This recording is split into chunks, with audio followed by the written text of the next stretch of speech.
Hello, everyone, and welcome to the 18th episode of the Atlas Society Asks.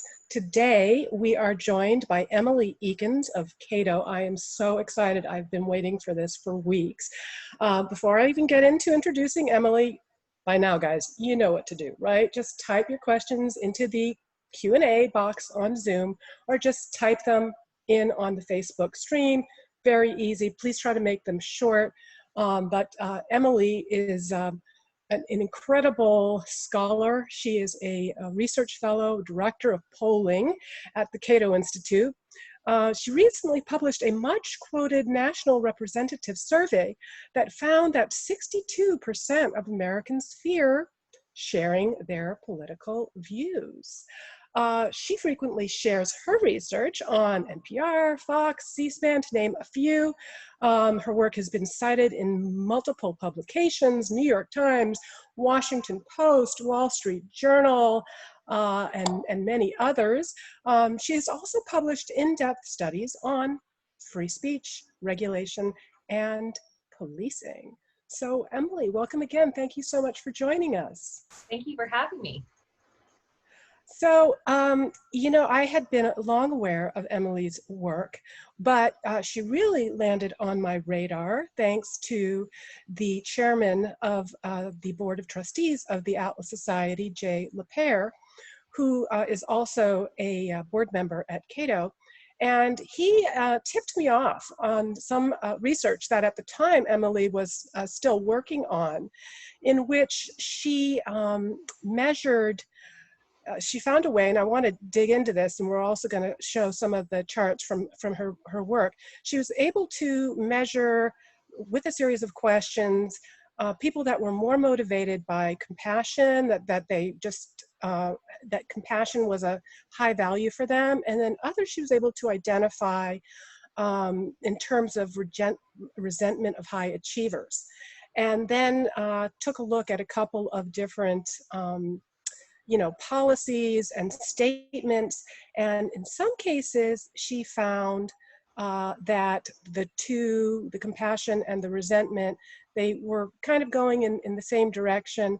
But in others, she found that actually, for example, for questions like, is a system that allows billionaires to exist, is that immoral? And she found strikingly different attitudes based on whether people were more motivated by compassion and whether they were more motivated from resentment and envy. So you and I have talked about this, Emily, in the past, in terms of why you chose this area to study. And I think you mentioned that it was in part because there really wasn't a lot of good data in the field. That's right. So there's this great clip of Margaret Thatcher that's very famous. I think your viewers could check it out on YouTube. It's a famous video clip of Margaret Thatcher where she's standing on the floor of Parliament. And this is where they do I think it's the infamous question hour that the British do, where you have the opposing side and the majority party, and they get to ask each other questions. Especially you can ask questions of the Prime Minister, which Margaret Thatcher was at the time. And one of the MPs from the opposing party, the Labour Party, was complaining about how under her leadership, inequality had increased. And she responded with all these facts about how overall the economy was doing much better, and that even despite income inequality, the standard of living of the poor, as well as the middle class and the rich, had all risen. And she turns to him and she says, what I think you want is not to raise the standard of living of the poor, but you want the rich to be less rich. So she accuses him that he's not about compassion for the poor, but really resentment of the rich. And this has been an ongoing kind of set of competing theories. George Orwell has kind of wrote about this in his book, Road to Wigan Pier, where he spends a part of the book trying to analyze, what are the motives of a socialist? Now, he himself was a self-described socialist, but he was trying to understand kind of what motivated, all the other socialists to support their policies. Now, he seemed to be really motivated by compassion for people who were suffering, but he felt like a lot of his fellow socialists were a little bit more motivated by resentment of the successful, as opposed to wanting to lift people up that were marginalized and vulnerable. So that sets up where we came in with our study. We thought, well, why don't we test this? No one's testing this empirically. So what we did is we took some survey questions that psychologists have asked people. So nothing to do with politics, just psychology, to ascertain how compassionate or empathetic are you? So for instance, on a scale of 1 to 7, how much would you agree that you suffer from other people's sorrows? And you ask a couple of questions like that. You take everyone's responses and just kind of put it to the side for a moment.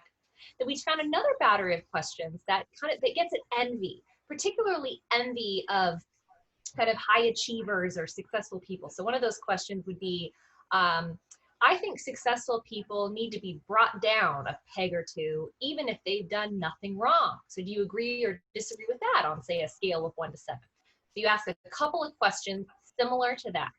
So you take all the answers to those questions, and then you see what types of people support, let's say, raising taxes on the wealthy, or who thinks being a billionaire is immoral or should not exist, as Bernie Sanders had said on the campaign trail. Actually, the day the survey came out, Bernie Sanders even said that he thought billionaires shouldn't exist. And we even asked about that on the survey.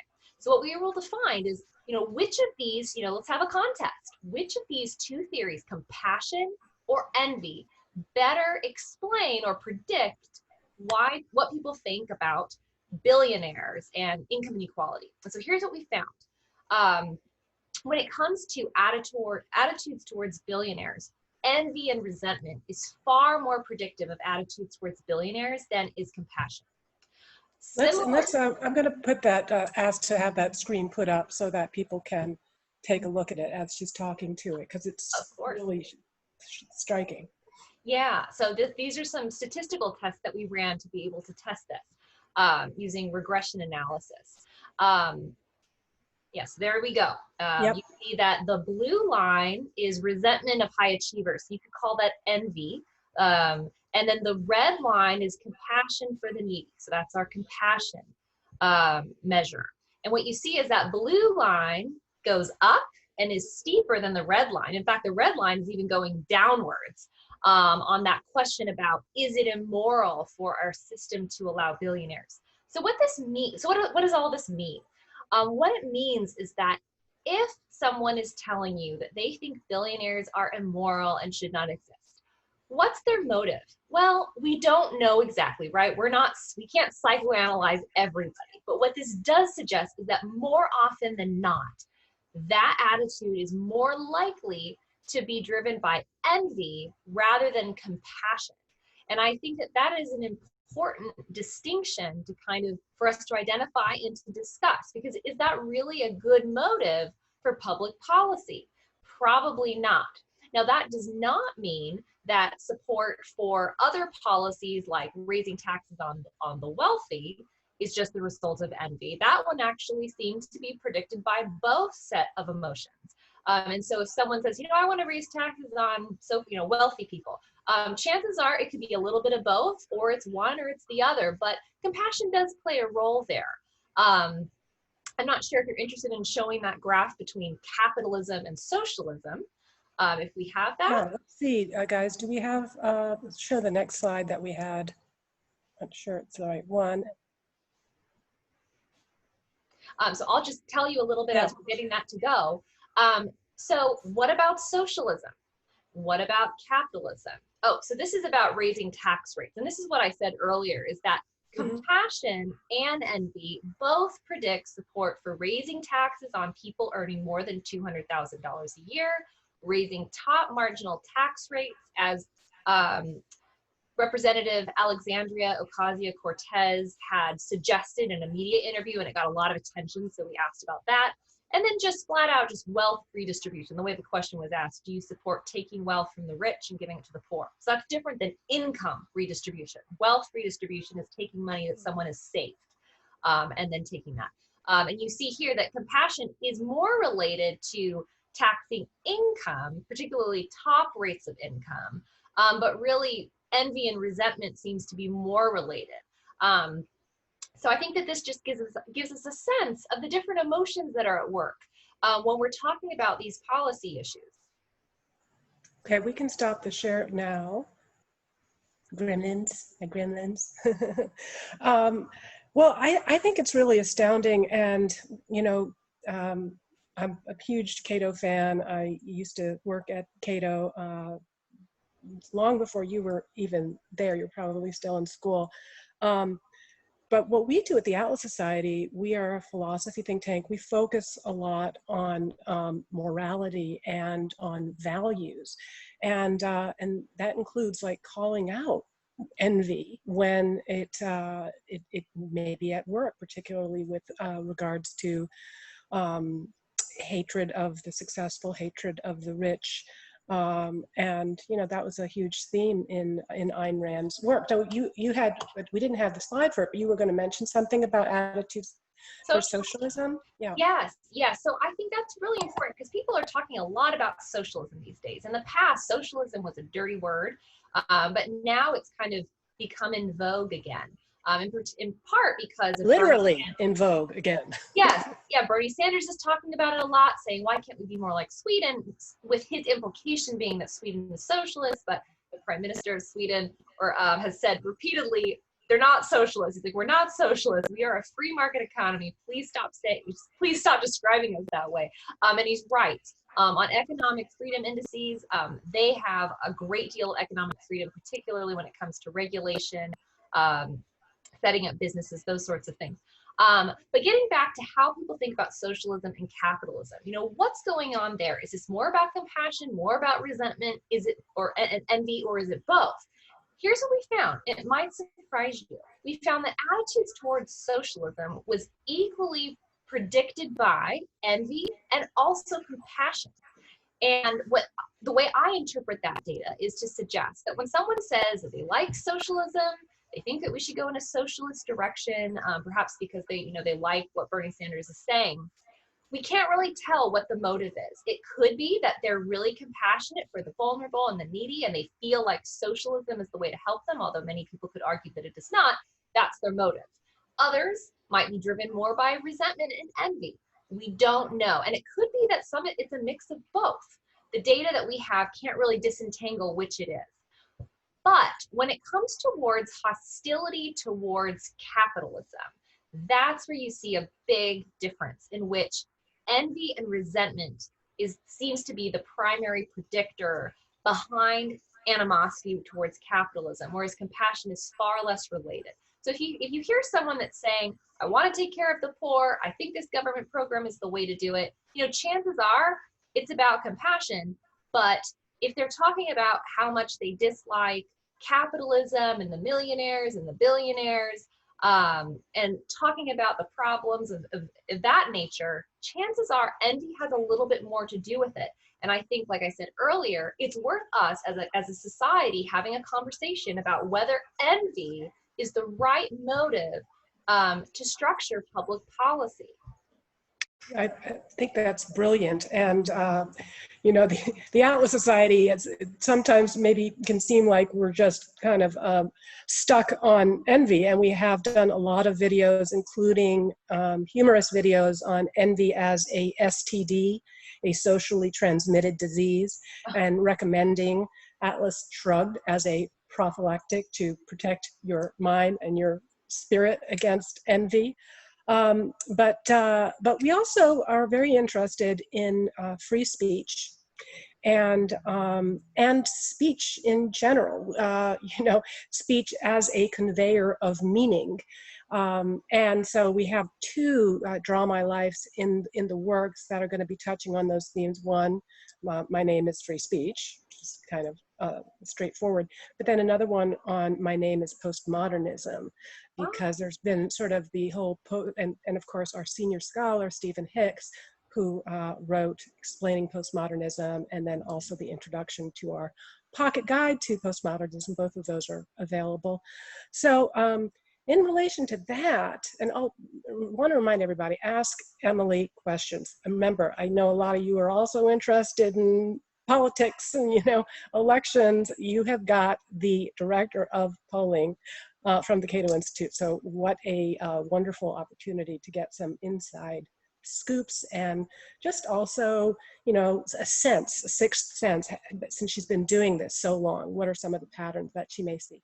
But with regards to speech and free speech, you did some very fascinating other research recently, including a national survey you conducted this past summer for Cato entitled, well, the article was entitled 62% of Americans say they have political views they're afraid to share. That got a lot of attention, particularly because many have denied the existence of the silent majority. So were you, how did you get interested in that area? And also were there any surprises in there for you?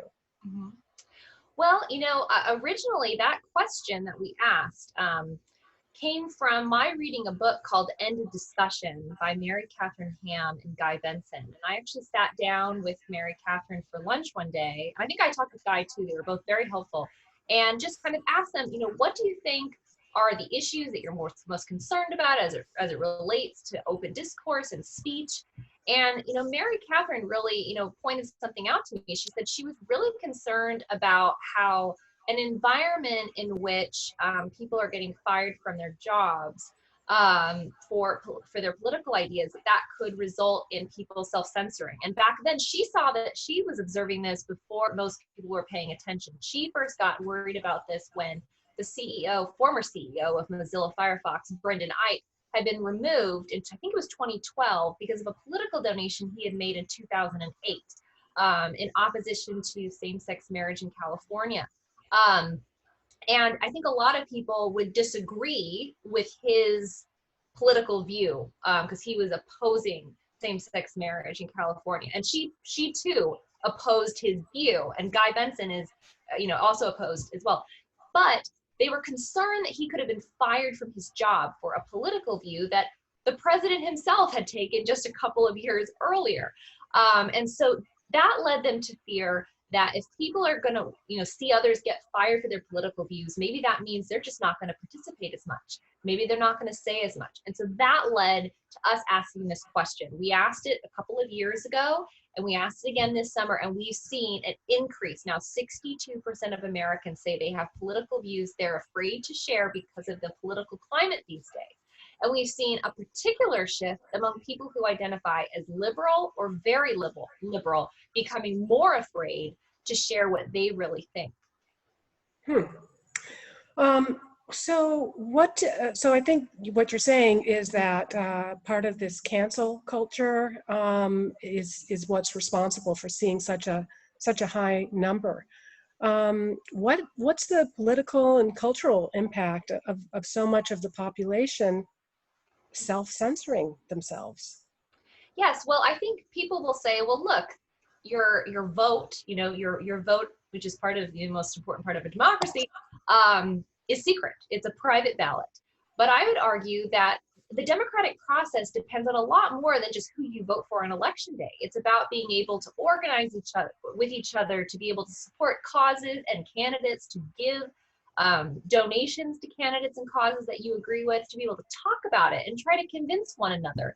And sometimes you're going to be wrong, and sometimes the other guy's going to be wrong, right? But you can't have that opportunity of exchanging ideas unless you feel like you can talk about things without a really high transaction cost of one, losing friends, or two, getting fired from your job.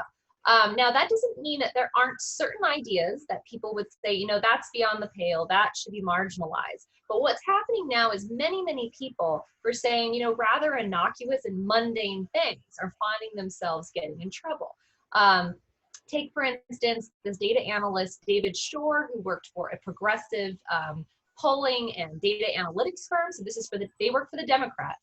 And he was concerned when the protests after the death of George Floyd had gotten underway, that if they became violent, research showed that violent protests tended to turn voters away from the Democratic Party, but peaceful protests enhanced the numbers for the Democratic Party. And so he tweeted this out. It was research from Princeton University that found peaceful protests were more effective than violent protests. And he was fired for tweeting that out. He didn't say anything offensive or inflammatory. He didn't use an ad hominem attack. And you might ask yourself, well, why was he fired for that? Well, the reason that was widely believed is that many people felt like he was wrong to tell protesters the manner in which they should express themselves. And even though he's just trying to give, in his view, helpful advice, because he sees himself on the same side. So he gets fired. There was a young woman who had been admitted to Marquette University, and she had tweeted out or not tweeted, she was on Instagram and posted a picture of herself with like a Donald Trump sign. Now, say what you want about Donald Trump.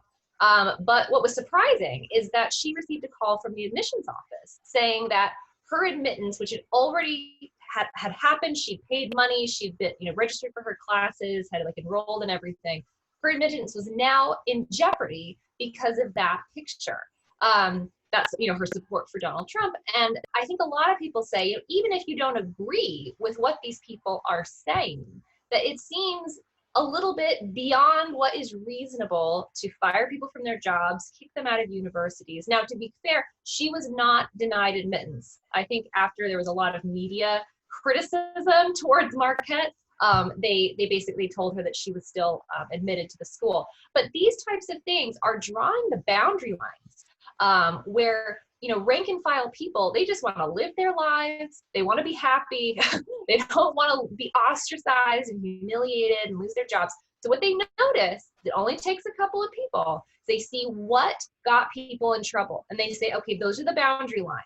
And so then they steer far clear from the boundary. But right now that boundary is shrinking and shrinking to the point where people just aren't talking. And that is going to be a problem for the democratic process, because we have some really difficult issues that we have to sort out, and we can't actually fix them and deal with them unless people are able to participate and to talk. Yeah, I think in the case that you just shared with regards to Shore, if that is not being allowed to be said, that is actually information that possibly people on the left might want to keep in mind if they, don't want to have situations that are going to be counterproductive to their political agenda. But if it's, considered beyond the pale in terms of what people can speak on, it's just they're in their own echo chamber. So. All right, well, and I want to get to some of these questions, and I think I need to also plug in my laptop. But you had some research in 2017 also around free speech in the United States, and you found that 71% believe that political correctness has silenced people, but that there was also, interestingly, people on both the Republican and Democratic side who wanted to regulate speech. Can you tell us a little bit about that? That's right, yes. So what was really interesting about this poll is that I purposely tried to get at ideas that are offensive to the political left and the political right, because I have been observing this type of, you could call it cancel culture, on both sides of the political spectrum. Now, I think it is happening more on the political left right now, or it's happening more from that side, but that does not mean that the political right doesn't also have the propensity to do this in certain situations. And if you believe in, free expression and political thought, then it matters to really kind of get a comprehensive view and not just point fingers, say, no, this is a general problem. It's not just one side or the other. So some of the results we found, it's been a while since I've collected the data, but I have to look at it. But we found 58% of Democrats thought someone should be fired if they posted something to Facebook that was offensive. Is that right? I think that's I've got them pulled up, and I can run through some of them, and you can tell me what some of the most surprising were. And by the way, everybody, if my computer dies, I'm always in charge, okay, and she'll be taking your questions. So, but anyway, so you found 51% of strong liberals said it's morally acceptable to punch Nazis. 53% of Republicans favor stripping U.S. citizenship from people who burn the American flag. 51% of Democrats support a law that requires Americans to use transgender people's preferred pronouns. Okay. Right. I mean, so that doesn't mean, some people could say, well, you should choose to use those pronouns because you want to be respectful. This is about a law. This is about using the government to enforce that etiquette on individuals. So just to make that distinction clear. Yes, 51%, a slim majority of Democrats would support a law requiring them to use those pronouns. It reminds me of, our graphic novel Anthem, in which the word I has been abolished. So I really do believe that controls on language is control on thought, and if you are limiting to politically correct terms, in terms of how you are even discussing things, then you are, from a policy standpoint, you're much less likely to find solutions. And I wrote about this recently in I had an article called Vagrants in Our Driveway, a Teachable Moment. And I talked about how, the politically correct term, we used to have like a very robust vocabulary, some of them, kind of maybe offensive terms when you talked about derelicts or bums or vagrants or, homeless, but now it's just, it's homeless. And so you were thinking about this problem in terms of, is it a housing shortage? So I think that we are also limiting our ability to even think about how to solve some of these problems. So some of the other ones that you found, wow. 47% of Republicans favor bans on building new mosques. 58% of Democrats say employers should punish employees for offensive Facebook posts. 65% of Republicans say NFL players should be fired if they refuse to stand for the national anthem. That's pretty. What was the one that surprised you the most? Oh dear, I feel like they all surprised me. I think that right now the one that's become very salient is the 58% of Democrats say employees should be punished for offensive Facebook posts, because I think that is really a debate we're having in society right now about the role of social media and how that affects our ability to communicate with one another. So there was a teacher that had tweeted something out about how he said Donald Trump is our president. And he was saying it kind of in this kind of slam his foot down almost, but that was those were the words that he used. He's like, I'm not going to lie about it anymore. Trump is our president, something like that. And then he was fired shortly thereafter. And of course, he's a school teacher, high school teacher. And of course, they said because it's a personnel matter, they can't comment on if that was the reason, but that was the reason he felt that he was fired. And so we don't know.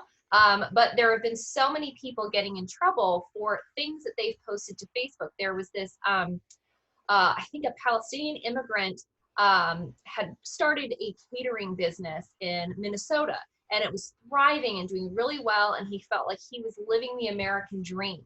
And then it came to light that his daughter, when she was a couple of years ago, when she was a teenager, had tweeted out really offensive, terrible things. So now she's an adult, but now the lease for his building where he runs his business was revoked, and he had tons of his contracts, he's a caterer, were canceled. And this seems perhaps disproportionate and unreasonable. One, it wasn't him. He's not the one who did it. It was his daughter. She was also technically a child when she did it. And you could say she should never have said that. And I think he would agree. But this was in Yasha Monk's Atlantic story, where he goes through all these innocent people that have been canceled. And a lot of it has to do with social media use. There was a pastor in Alabama who, quote, liked, if on Facebook you can go in and like a post. He liked some posts from Turning Point USA, and he had his church's lease rescinded. I forget by whom, but somehow it was rescinded. And again, it was for his social media activity. So we're really in the midst of a major conflict about how we're going to treat each other based on our social media usage. In the past, some of these ideas were just kind of private. People didn't know about it, but now it's public, and you can use social media platforms to mobilize a mob of people who are angry and can all contact your employer. And it gives the wrong impression, but it gives the impression to the employer that a majority of people are against this person. and then they kind of feel compelled to act and to punish them, even though it was just, 20 angry people on Twitter, not a majority of, their customers or population in that town or city. So that's a major issue I think we're dealing with right now. Yes. Well, if a bunch of angry people went to my bosses at the Atlas Society and told them to fire me, I think they would say, well, she's probably doing a good job. She's making people mad. Okay, good question here, because I want to get to some of these audience questions, and I'm going to go and grab a charger as I'm letting you address it. But I thought this one was sort of interesting from Vicky. She said, could you speak on the impact of this regulation of speech and the country as it is reacting to COVID? Because we've heard a lot about social media censorship with regards to people saying, questioning some of the data or some of the advice that that the CDC or whatever constantly changing has put out there. Well, if I may, I'm going to answer this by in kind of a roundabout way to get to my answer to that question. It's a very good question. Something that really surprised me in the data set and the data that we collected about political expression was that we asked people if they were concerned that if their political views became known, if they were worried about getting fired or missing out on career opportunities. About a third of all Americans say yes, they are afraid that they're going to get fired or miss out on job opportunities if people found out their political views. Now remember, most campaign contributions are public information. So someone could find out if you donated to someone. So that's how it could be, quote, discovered. But what really stood out was if you look at this question by partisan groups, among Republicans who had received high school diplomas, about 30% or so were worried that their political views could get them fired. But then once Republicans go to college, it rose to 40%. And then once you look at Republicans that had gone to graduate school, it rose to 60%. 60% of Republicans with post-grad degrees, think about business school, law school, professors, medical school, and so forth, 60% felt like they could get fired if their political views became known. So why am I telling you this? I think it's telling us something about how Republicans kind of assess how their views are interpreted or accepted by people in the university setting or in jobs and industries that predominantly hire people with college degrees. So what I think what's happening is that Republicans go to college and then they go to grad school and then they discover that the views that they have are so unacceptable to their political opponents that they would be severely economically punished if they were ever discovered. And then I also think it's likely the case that the industries that hire, like lawyers, doctors, large tech companies in Silicon Valley, those types of companies that are hiring people with postgraduate degrees, they tend to be fairly homogeneously left of center. And so Republicans are discovering that their ideas can really hurt them economically. So what I think this is doing is that it is undermining the faith and trust that people have, particularly Republicans have, in universities for being neutral and impartial arbiters and conveyors of scientific information and data. And so here comes a pandemic where we really are reliant on people who know more than us to tell us about how this is transmitted, how contagious this is, how dangerous this is, and we're reliant on universities and scientists to tell us these things. And unfortunately, people feel like the university has become so politicized that many people do not trust them to be fair and accurate with how they discuss the data. And this really undermines support for people kind of getting around the same, kind of reaching consensus about how we should handle the pandemic. So, talking about, and sorry about that, everybody, cutting it too close, but I figured it out. Talking about politics a little bit, because, polling is your field, and people have you noticed over the course of your profession that people have become more mistrustful of pollsters? I mean, just how has the culture shifted in the course of your professional, observation of the polling industry? Right. Well, just like I was saying, there's been a declining trust in universities. We're seeing declining trust kind of across institutions, declining trust in the media, declining trust in the government, and yes, declining trust in pollsters. And a lot of that has to do with the wrong predictions of 2016. But that was a difficult election. I think you have to give some pollsters credit there because there's a couple of kind of wild cards. The first is that Hillary Clinton did win the popular vote. And so when pollsters are doing the work that they're doing, they're trying to look at, the national sample, but also there's the electoral college that kind of affects things, right? But it's true that at the state level polls really did miss the mark. And part of that has to do with Libertarian candidate Gary Johnson being on the ballot. He got, I think, 7 million votes? Quadrupled the third party vote share of the past. And when you have that many people voting third party, it creates a lot of uncertainty. Pollsters, don't really know how to deal with that very well because it was so new and kind of unexpected. So there was just a lot more uncertainty. But then also, I think that likely Hillary Clinton just wasn't that popular of a candidate, and she just did not inspire her base to turn out the way that Barack Obama did. And a lot of those polls were assuming that Hillary Clinton would drive out the same, turn out the same composition of voters that President Obama did. Well, the truth is she didn't.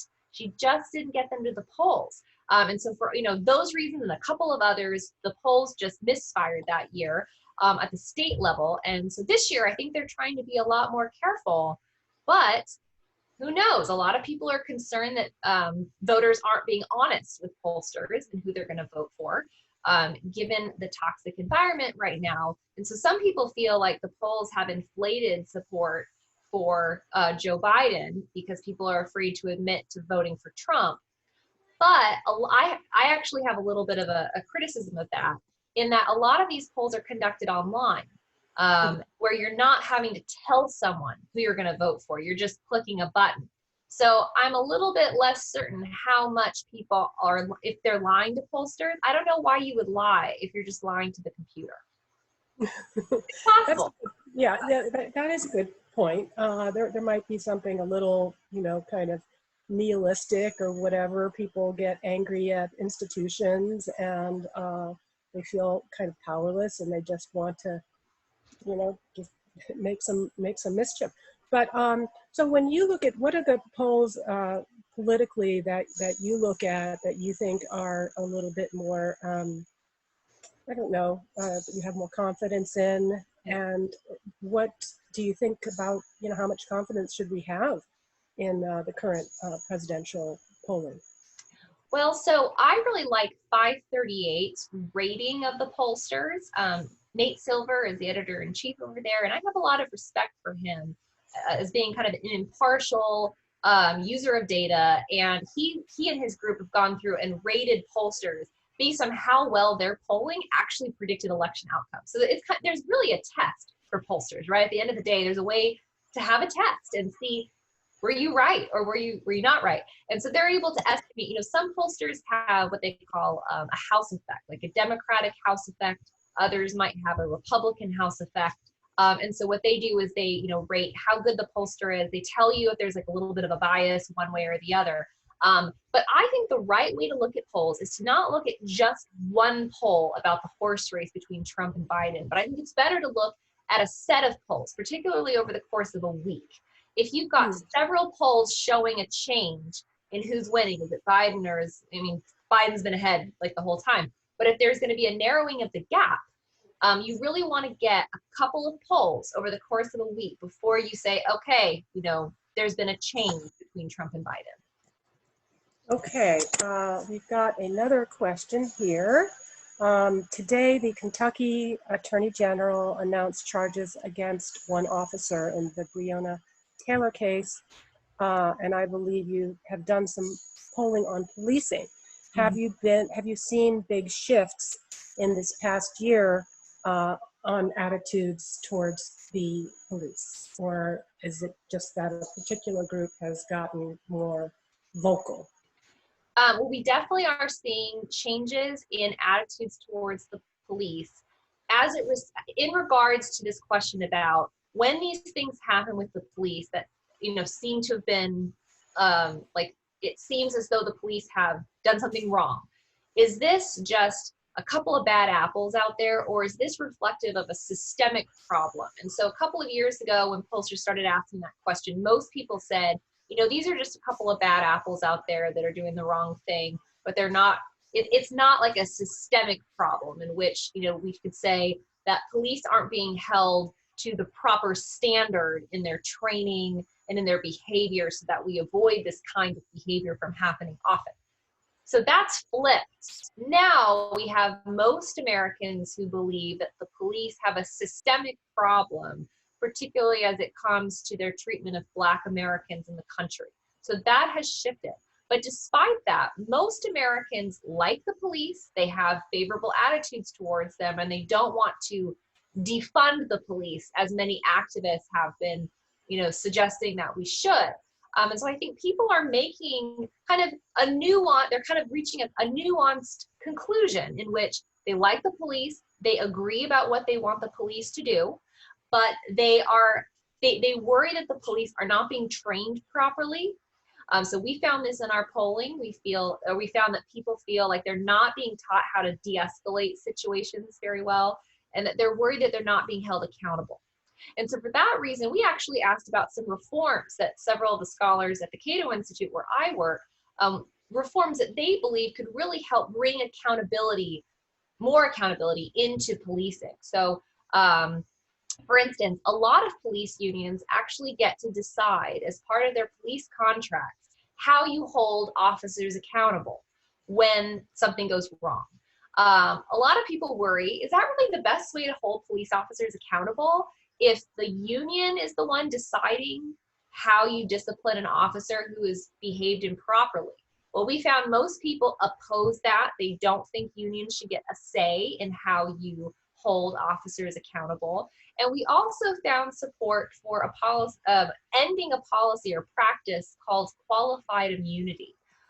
What that would do is to remove a protection that police officers can use by saying they did not know they had broken the law if misconduct occurs, to avoid lawsuits. And so most Americans think that if a police officer engages in misconduct, they should be held accountable for that misconduct, even if the officer was unaware at the time that they were breaking the law. So we asked this a couple of different ways, kind of the same consistent result, 60 to 70% kind of agreed with these types of changes. So there really is a lot of support, I think, for trying to inject more accountability into policing in the United States. So Emily, when you look forward, when you look to 2021, you look to 2022, what are some of the areas that are really of interest to you? I mean, because a lot of your work has been very groundbreaking. For example, the work that you did on envy, resentment versus compassion. Nobody had been, doing that. People would theorize about the tall poppy syndrome, but nobody actually really broke it down. So I thought that was really eye-opening. Are there any other horizons out there that you want to tackle, or any other work that you have coming up that we should keep an eye out for? And what's the best way to keep track of you? I mean, other than just have to turn on the television. She's usually giving interviews on national cable, so we are very grateful to have her here. But what's in store for you? Well, so we have some surveys that we're planning to conduct on immigration, some more on kind of open speech, political discourse, where we're going to be focusing on tech companies and or content moderation policies, which I'm really excited about. And I'm also looking at a concept called authoritarianism. In the academic literature, this has really focused on authoritarianism. This is not the kind from government, which I think libertarians get really confused, because when you say authoritarian, you think, well, it's the government that can coerce you, not your fellow Americans. But this is a concept that originated in political science to to basically describe a way of thinking, a style or personality, a way of thinking that's very dogmatic, inflexible, and rigid, and that wants to use kind of punitive measures to kind of deal with political opponents. And the idea behind this, that started back in the 1940s. Political scientists wanted to know, oh my goodness, if what happened in Germany happened here, who would have followed Hitler? And so they came up with this battery of questions to try to measure who would follow Hitler. And the concept is this fascinating concept, but unfortunately it hadn't been operationalized quite right. So it got a little bit politicized in the process. But new research is coming out that has identified this really important concept, that this dogmatic, inflexible style of thinking, it's a style of thinking that assumes you could never be wrong ever about something else, and that no one else has something of value to add to what you have to say. This has a variant on the political left and the political right. That doesn't mean that everyone is like that. No, not at all. It just means that there's a subset of people on the political left and a subset on the political right that can be susceptible to this kind of dogmatic, rigid way of thinking that seeks to punish people who they disagree with. So you can see how that can be really useful today in being able to understand to what extent is this psychological motive behind a lot of what we're seeing, where people can't just agree to disagree, but want to really punish their political adversaries, economically punish them, humiliate them. It's more than just saying, let's have a debate. Let's talk about why I think that I'm right or you're wrong and so forth. It's more about trying to marginalize people.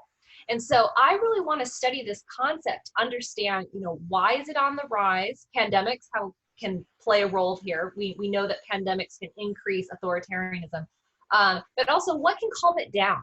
What can kind of push that button off? So people start to feel less threatened, where they start to feel like they can start engaging with each other without feeling such threat, interacting with each other. That is really fascinating, and sounds like we're on the same page, because the Atlas Society is organizing a future webinar where Stephen Hicks and our senior scholar and our founder, David Kelly, are going to be talking about totalitarianism on the left and the right, and trends. And what you say really resonates with me as someone who runs the Atlas Society, because our organization was born out of David Kelly's writing Truth and Toleration, just even within objectivism, that there can be a rigidity among certain they call themselves closed objectivists, to just talk with libertarians, talk with open objectivists, hear different points of view. And I'm always amazed that like the most vitriolic comments and threats that I ever get, they're not from like socialists. I mean, they're from people that I think I share, like 99% of the values. So I would be fascinated to see, because I've thought my own little theories about sort of psychological traits as well, that maybe people who have insecure attachment or maybe have abandonment issues, that they then become so tied to a kind of a leader or a point of view, and they're just afraid to loosen their grip for a second. So I don't know. Well, you as a mother, I would also be interested to know, and I think we're just about time to wrap up. Emily, how have you been doing during this, lockdown, and how has life been for you? Because you have some pretty young kids in the home. Yeah, things have been going as well as they can go, I suppose. We've been really fortunate thus far, but we've been careful. We're taking the pandemic seriously and using precautions, and Unfortunately, it's become such a divisive issue. It's like there can't be any issue that's not divisive, right? Mhm. But we've been holding up okay, and so I guess that's all we can hope for right now. Well, that's great. We are taking it seriously as well. For everybody who is coming out, though, we, I think, are cutting off ticket sales very, very soon for the Atlas Society Gala coming up in Malibu on October 14th. We are taking plenty of precautions. My 80-year-old father and my 76-year-old mother are coming down, and I would rather die of COVID myself than have anything happen to them. So we really appreciate all of the things that you have got going on, Emily, all of the tremendous new fields you are exploring and taking care of young kids in the home. It's just really wonderful. And I am deeply, deeply grateful that you took time out of your day to chat with us. And I hope we can do it again sometime. Of course. Thank you for having me. All right. Take care.